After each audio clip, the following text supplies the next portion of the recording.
Hello dear future doctors, welcome to learn biology. कैसे हैं आप सब और कैसी चल रही है आप लोगों की प्रिपरेशन? आई होप आप लोग बहुत अच्छे से प्रिपेयर कर रहे होंगे और आपके बहुत सारी जो तैयारी है वो हो चुकी होगी और नहीं हुई है तो आपको कर लेनी चाहिए।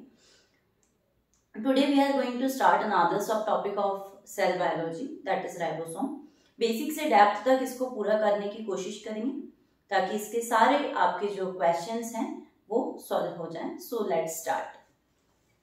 राइबोसोम की अगर हम बात करें तो सबसे पहले राइबोसोम एक ग्रेन्युलर स्ट्रक्चर है। What is ribosome? Ribosome is a granular structure और it was observed by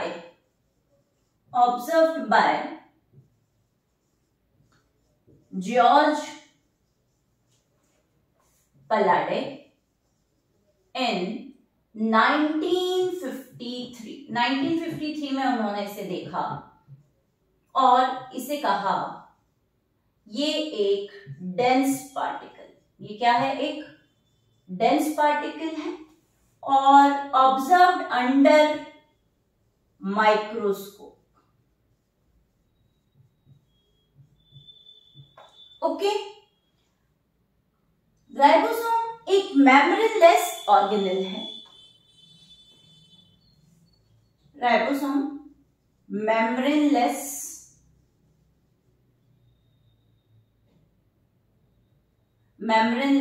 organelle,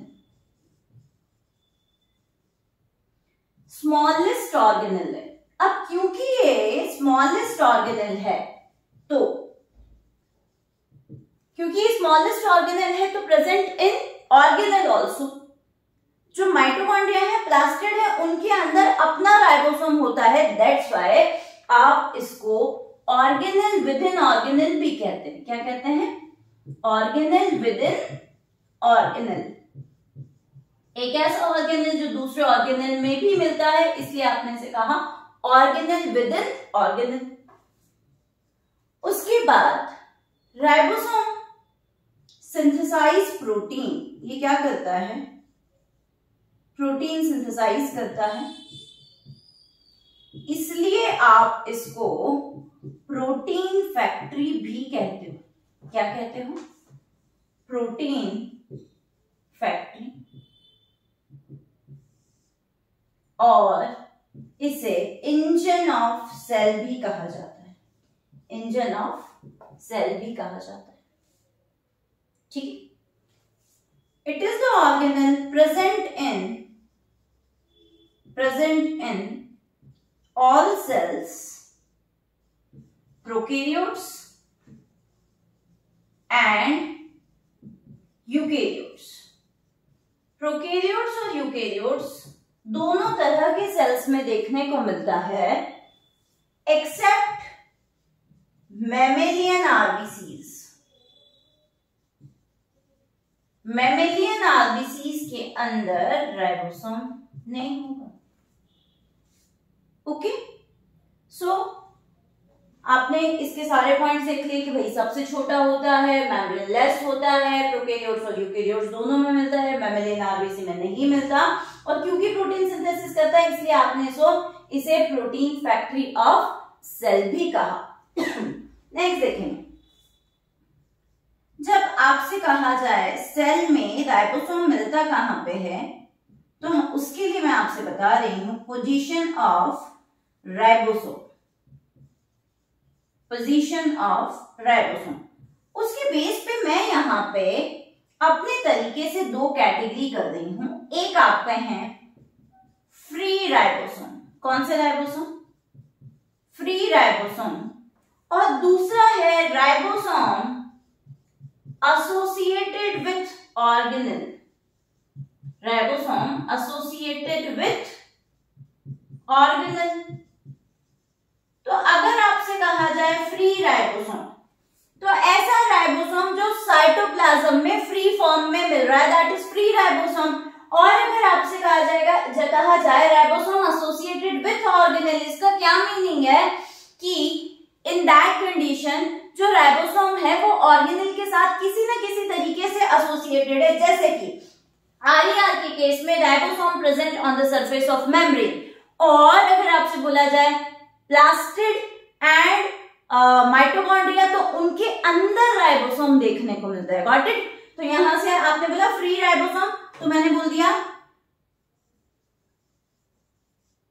freely moving और फ्रीली प्रेजेंट इन साइटोप्लाज्म। और अगर ऑर्गेनेल के साथ एसोसिएशन की बात आए तो आपका आंसर क्या होगा? तो आपका आंसर होगा on surface of RER and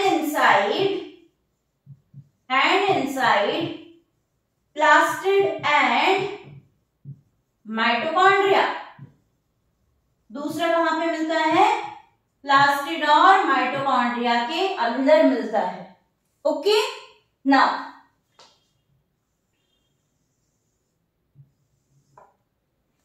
types of ribosome. जब आप टाइप्स ऑफ राइबोसोम की बात करते हैं तो ऑन द बेसिस ऑफ उनकी जो सब यूनिट है उसके बेस पे राइबोसोम दो तरह के। कौन से राइबोसोम? 70S, 80S। जो 70S राइबोसोम है वो कहां मिलता है?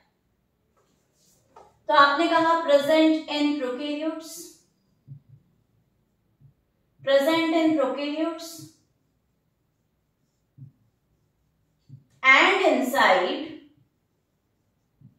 and inside plastid and mitochondria. कहां मिल रहा है?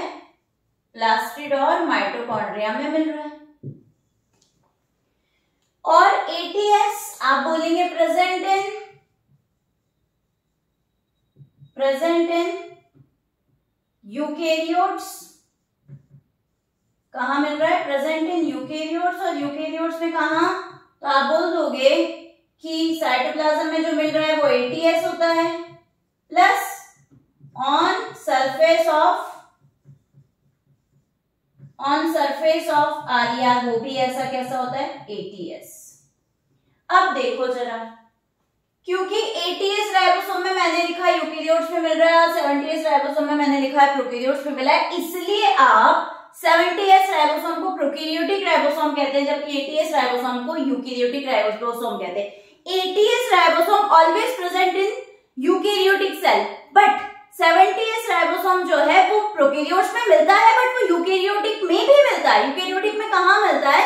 Inside plastid and mitochondria. कहां पे? प्लास्टिड और माइटोकॉन्ड्रिया के अंदर मिल रहा है। तो 80S only in eukaryotes, but 70S in prokaryotes and eukaryotes. और यूकेरियोट्स में कहां पे? उनके प्लास्टिड और माइटोकॉन्ड्रिया में। ठीक है, तो ये जस्ट फॉर याद रखने के लिए, अगर ऐसा कोई क्वेश्चन आ जाए कि कौन से राइबोसोम को आप प्रोकैरियोटिक राइबोसोम कहते हो, तो आप 70S राइबोसोम को प्रोकैरियोटिक राइबोसोम कह सकते हो, और 80S राइबोसोम को आप यूकेरियोटिक राइबोसोम कह सकते हैं। इतनी बात मेरे बच्चों को समझ में आती है, टाइप्स समझ में आते हैं, पोजीशन समझ में आती है। आई होप यहाँ तक बच्चों को कोई पॉइंट, सारा पॉइंट क्लियर हुआ होगा। अगर नहीं हुआ है तो आप मुझे कमेंट सेक्शन में मैसेज करके कोई भी बात पूछ सकते हैं। नेक्स्ट देखेंगे, जब भी मैं कह रही हूं बेटा 70S या 80S, तो एक वर्ड कॉमन आ रहा है, एक लेटर कॉमन आ रहा है, दैट इज S।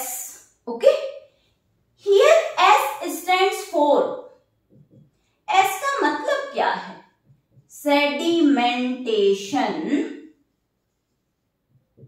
कोएफिशिएंट और Svedberg unit.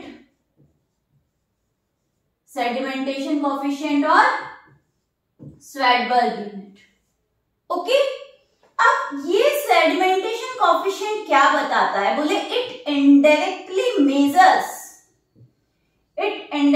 Measures size and density of ribosome. Coefficient से आपका जो सेडिमेंटेशन कोएफिशिएंट है उससे आपको इनडायरेक्टली पता चलता है, किसका?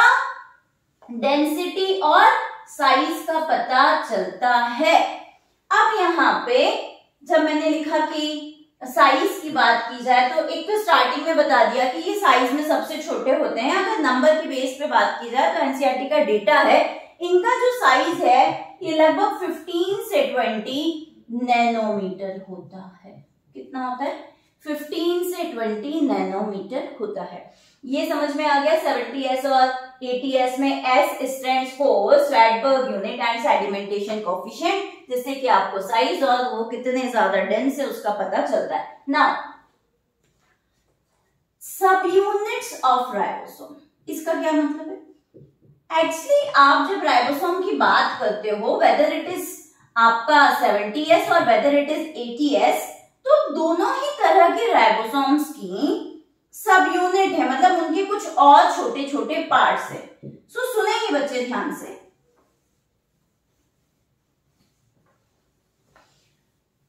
जब आपसे कहा जाए 70s, तो this 70s ribosome is made up of 2 सब यूनिट्स, 50s और 30s, और 80s ribosome is made up of again 2 सब यूनिट, 60s और 40s। ठीक है।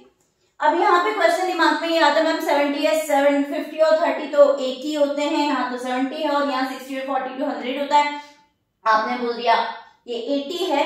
इट इज लाइक दैट कि जब कभी भी मान लीजिए मेरे पास एक चीज है जो 16 सेंटीमीटर की और दूसरी जो चीज है वो कितने सेंटीमीटर की है? 4 सेंटीमीटर की। तो 16 और 4 को प्लस किया तो it is 20 centimetre. But actually ये आपने एडिशन कर दिया, ठीक है। तो एडिशन करने के बाद मैंने देखा कि एक्चुअल एडिशन तो आपका आ रहा है 20 सेंटीमीटर, बट बाद में जब मैं रिजल्ट देख रही हूँ तो ये तो 80 ही नहीं रह गया। ये बात कुछ ऐसी हो गई, अगर ये मार्कर 16 सेंटीमीटर का होता और ये इसका कैप अगर 4 का होता तो ये दोनों अलग अलग आप ज्वाइन कर रहे हो तो ये अलग अलग आते हैं कितना? 20 सेंटीमीटर। बट जब मैं इनको मर्ज कर देती हूँ तो यू कैन ऑब्जर्व हियर कि इसका इतना पार्ट तो इस कैप के अंदर चला गया ना, तो सम पार्ट इज वो किस में कंज्यूम हो जा रहा है? ओवरलैपिंग में कंज्यूम हो जा रहा है। तो वो 20 की जगह क्या रह गया?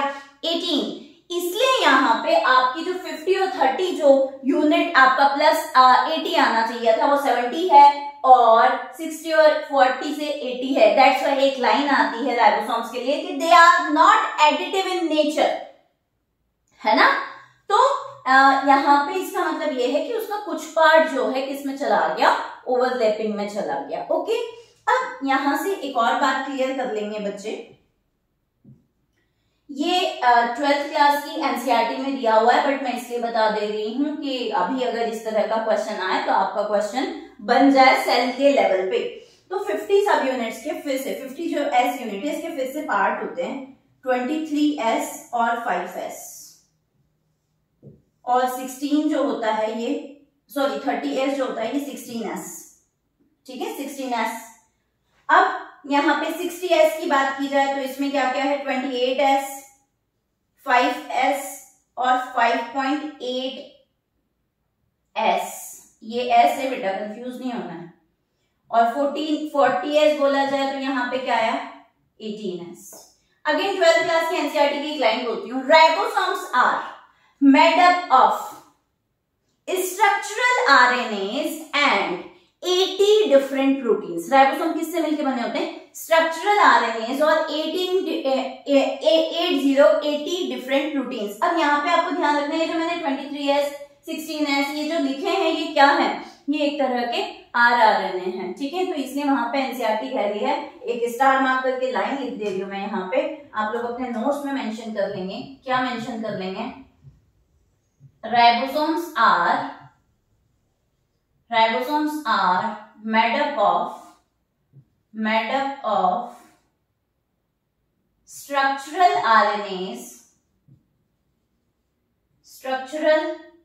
RNAs and 80 different proteins. Protein का मैं यहाँ पे नंबर याद नहीं करवा रही हूँ, ठीक है, उतना ज्यादा डेप्थ में जाने की जरूरत नहीं है, बट यहाँ पे एक क्वेश्चन अगर आ जाए कि राइबोसोम किससे मिलके बना होता है, तो बच्चों का आंसर होना चाहिए राइबोसोम आरएनए और प्रोटीन से मिलके बने होते हैं। किससे? आरएनए और प्रोटीन से मिलकर के बने होते हैं। आई होप ये बात क्लियर होती है। मोस्ट इंपॉर्टेंट और स्टार मार्क लाइन, ये दोनों सब यूनिट्स है ना कब साथ में होती हैं, ठीक है, तो at the time of protein synthesis, protein synthesis के टाइम पे ये दोनों सब यूनिट्स एक दूसरे से कंबाइन होती हैं और 70 और 80s राइबोसोम बनाती हैं। एक्चुअली इनके बनने के लिए आपको क्या चाहिए, इनके जुड़ने के लिए आपको मैग्नीशियम आयन चाहिए, और मैग्नीशियम आयन का जो कॉन्सेंट्रेशन है वो कितना होना चाहिए, 0.001 मोलर कॉन्सेंट्रेशन होना चाहिए, ठीक है। तो both subunits join at time of protein synthesis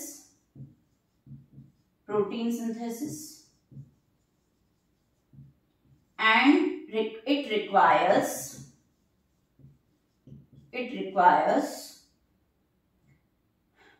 0.001 molar concentration of magnesium ion.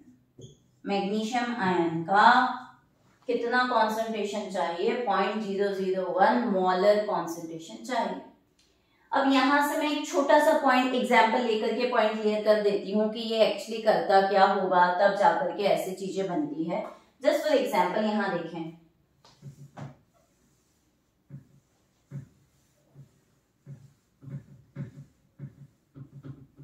यहां देखिए आपके पास ये एक लार्ज यूनिट है, ये आपके पास स्मॉल सब यूनिट है। आपसे कहा गया कि जो सब यूनिट्स हैं जो राइबोसोम है वो किससे मिलके बने हुए हैं, वो आरएनए के और प्रोटीन से मिलके बने हुए हैं।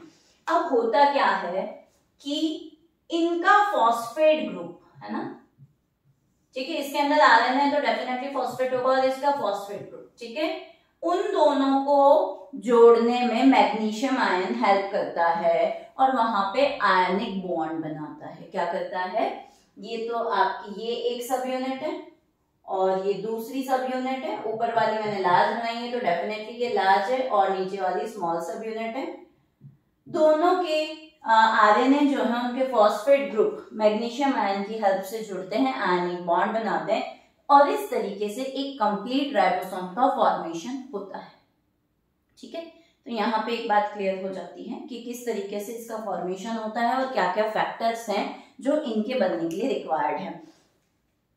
लास्ट बट नॉट लीस्ट, बहुत ही इंपॉर्टेंट पॉइंट है जो जहां से क्वेश्चन आ सकता है और बच्चा कंफ्यूज भी हो सकता है, बट एनसीईआरटी में ये नहीं दिया हुआ है, ठीक है। यहाँ देखिए एक वर्ड आता है पॉलीराइबोसोम और पॉलीसोम। एक वर्ड आता है आपका पॉलीराइबोसोम और पॉलीसोम। तो अगर आपसे कहा जाए पॉलीराइबोसोम या पॉलीसोम, तो इस पॉली मतलब बहुत सारे और राइबोसोम, ठीक है, बहुत सारे राइबोसोम जहां पे प्रेजेंट हैं वो क्या बना रहा है, आपका पॉलीराइबोसोम या पॉलीसोम बना रहा है। तो देखेंगे जरा बच्चे ध्यान से, ये आपका एमआरएनए है, ये क्या है, एमआरएनए है, और इसके ऊपर ये क्या है, राइबोसोम है। ये क्या है इसके ऊपर, राइबोसोम। ओके, सो यहां पे एमआरएनए प्लस राइबोसोम ने मिलके क्या बना दिया, पॉलीराइबोसोम। ओके, तो यहां पे आप कह सकते हो कि कैसे बनता है, तो हमने कहा एमआरएनए हो गया प्लस राइबोसोम हो गया, और राइबोसोम कितने हो सकते हैं, क्योंकि पॉली बोल रहे हो तो आप लिख सकते हो फ्यू टू डजन, ठीक है। अब ये पॉलीराइबोसोम बनता कहाँ पे है और कब बनता है? तो पहली बात तो ये कि such polyribosome formed in both prokaryotic and eukaryotic cell, ठीक है। तो आप ये बोल सकते हो formed in both prokaryotic and eukaryotic cell, ठीक। कब बनता है? पॉलीराइबोसोम का बनना एक क्रूशियल इवेंट है। Formation of polyribosome is a crucial event. Why? क्योंकि एक्चुअली जब ये बनता, इसके बनने की जरूरत कब पड़ती है? जब आपको हाई लेवल प्रोटीन प्रोडक्शन करना होता है। कब इसकी जरूरत पड़ती है? जब आपको हाई लेवल प्रोटीन प्रोडक्शन करना होता है, ठीक है। तो हाई लेवल प्रोटीन प्रोडक्शन के लिए आप बोल रहे हो। और अगर ये बात उतनी समझ में नहीं आ रही तो आप एक बात को ध्यान रखें, ये करता क्या है? मोस्ट इंपॉर्टेंट थिंग, ये करता क्या है? तो मुझे बोलना चाहिए कि कॉन्करेंट सिंथेसिस ऑफ या concurrent production of identical protein from same instruction. इसका मतलब क्या है? जब प्रोटीन सिंथेसिस होता है, मैंने हर जगह यहाँ पे प्रोटीन सिंथेसिस बोला, राइबोसोम प्रोटीन सिंथेसिस करता है, राइबोसोम प्रोटीन की फैक्ट्री है। तो एक्चुअली जो प्रोटीन सिंथेसिस का जो प्रोसेस होता है ना बच्चों, उसको आप कहते हो ट्रांसलेशन। तो राइबोसोम क्या करवाता है बच्चा? प्रोटीन सिंथेसिस करवाता है, मींस ट्रांसलेशन करवाता है। क्या करवाता है? ट्रांसलेशन करवाता है। Got it? है ना। तो यहाँ पे आप ये बोलोगे क्या कर रहा है ये? बोला कॉन्करेंट प्रोडक्शन